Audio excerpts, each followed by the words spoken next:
Okay, Assalamualaikum warahmatullahi wabarakatuh. Nama saya Wan Muhammad Al-Hafiz bin Wan Muhammad Ghazani, nombor matrik E202220308559. Okay, pada minggu ini kita akan masuk kepada topik 5, iaitu komunikasi interpersonal.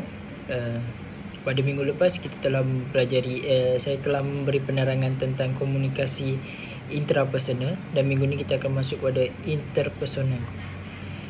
Okey, pertama sekali kita pergi kepada definisi. Definisi bagi komunikasi interpersonal ini merujuk kepada proses penukaran maklumat, idea, perasaan dan persepsi antara dua atau lebih individu. Ia melibatkan interaksi langsung di antara orang-orang yang berkomunikasi dan membentukkan asas penting untuk membina hubungan sosial dan kefahaman bersama. Komunikasi interpersonal boleh berlaku melalui pelbagai bentuk, termasuklah lisan, bertulis atau melalui isyarat atau bahasa badan. Seterusnya kita akan masuk kepada contoh komunikasi interpersonal yang boleh dipraktikkan dalam kejuratihan.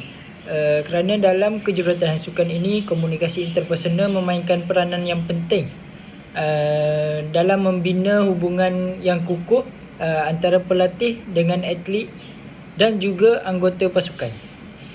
Okey, yang pertama, dia melalui contoh yang pertama ialah sesi perbualan individu, iaitu pelatih menyusun sesi perbualan individu dengan setiap atlet untuk membincangkan prestasi peribadi, matlamat dan keperluan pembangunan peribadi. Yang kedua pula, contoh yang kedua ialah mesyuarat pasukan. Yang seperti yang kita tahu, setiap pasukan akan mengadakan mesyuarat pasukan sebelum ataupun selepas game. Dia akan membuat satu mesyuarat, dan di sini dia akan membincangkan taktik, strategi dan membincangkan matlamat sesebuah pasukan. Ini membolehkan ahli pasukan memberi pandangan dan memperolehi kefahaman yang mendalam.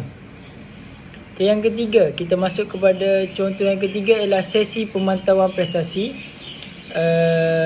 Sesi ini dilakukan oleh pelatih, di mana pelatih memberikan maklum balas terperinci kepada setiap atlet berkenaan dengan pencapaian mereka dan cara untuk meningkatkan prestasi. Okey, bagi last ini kita akan masuk kepada perbezaan antara komunikasi interpersonal dan komunikasi intrapersonal. Yang pertama sekali, perbezaan antara dua komunikasi ini ialah definisi. Definisi bagi intrapersonal melibatkan pertukaran mesej dan maklumat antara dua atau lebih individu yang berinteraksi secara langsung. Manakala komunikasi intrapersonal, dia merujuk kepada proses komunikasi dalaman yang berlaku dalam diri individu, di mana seseorang berinteraksi dengan diri sendiri melalui pemikiran dan refleksi. Yang kedua, pihak yang terlibat. Bagi interpersonal, pihak yang terlibat adalah dua atau lebih individu yang berkomunikasi secara langsung. Manakala interpersonal ini hanya melibatkan satu individu yang berkomunikasi dengan diri sendiri. Yang ketiga, kita pergi perbezaan kepada contoh. Contoh bagi interpersonal, dia merupakan perbualan antara dua rakan, mesyuarat pasukan atau sesi perbualan di tempat kerja. Manakala contoh bagi intrapersonal, refleksi peribadi, dialog dalaman tentang keputusan atau pemikiran mengenai matlamat peribadi. Okey, itu saja daripada saya. Sekian, terima kasih.